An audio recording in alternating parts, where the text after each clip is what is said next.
Hey everyone, welcome to this explainer. Today we're diving straight into a foundational piece by Thomas Metcalfe, simply titled, What is Philosophy?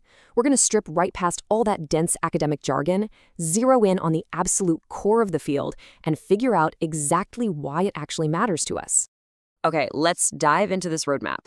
First up, are you a philosopher? Then we'll be defining the love of wisdom.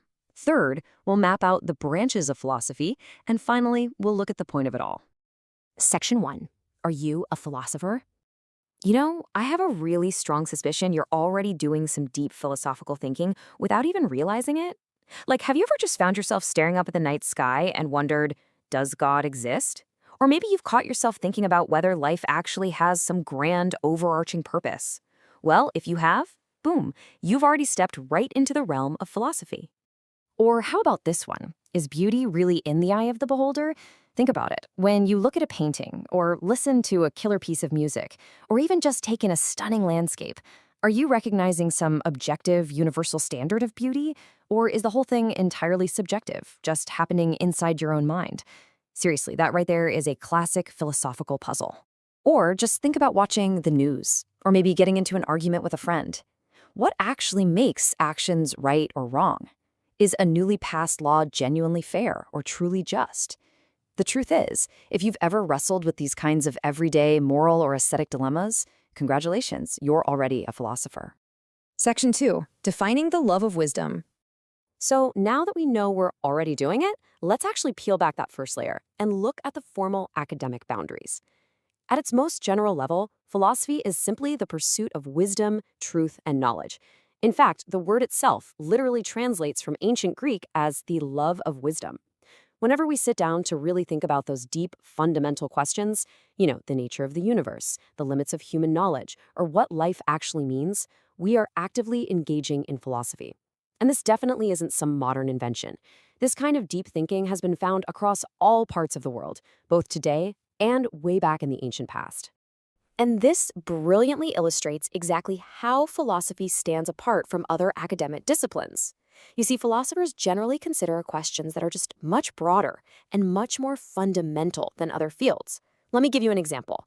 A physicist might observe an event and ask, okay, what caused this? But a philosopher, they're going to take a massive step back and ask, wait, does the concept of causation even exist? Or think about history. A historian studies figures who fought for justice, right? But a philosopher asks, hold on, what actually is justice? Now, what's really interesting about this slide is how it highlights a fascinating limit of empirical science. Metcalfe asks this brilliant, almost punchline-like question. What does moral importance look like in a microscope? I mean, you can't exactly scoop up the concept of freedom versus equality and drop it into a test tube, right? Because of this, the main method of academic philosophy isn't running laboratory experiments. It's constructing and evaluating arguments, and these arguments rely heavily on conceptual, intellectual, or what we call a priori content. Basically, that just means it is fundamentally non-empirical. Section 3. The branches of philosophy. Because this field is just so incredibly vast, tackling the whole universe of thought requires a pretty structured approach. So first up, we have logic.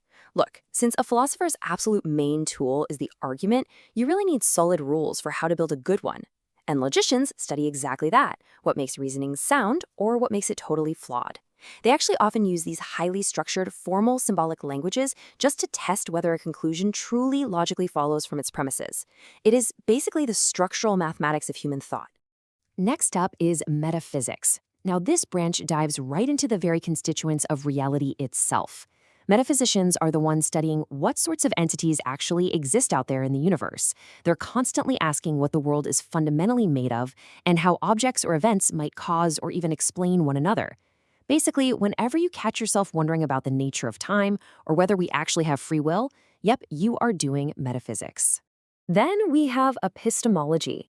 Simply put, this is the study of knowledge itself. Like, how do we actually know what we think we know? Epistemologists spend their time looking at evidence and figuring out what actually justifies a belief. They are the ones asking the really tough questions, like, can we truly trust what our own eyes and ears are telling us? Or, for that matter, is the overarching consensus of the scientific community actually trustworthy? And finally, we have value theory. This encompasses things like ethics, political philosophy, and aesthetics. Here, philosophers study morality. What actually makes a wrong action wrong? How to identify a genuinely good person or figure out what makes a good life? What exactly makes a society just or unjust?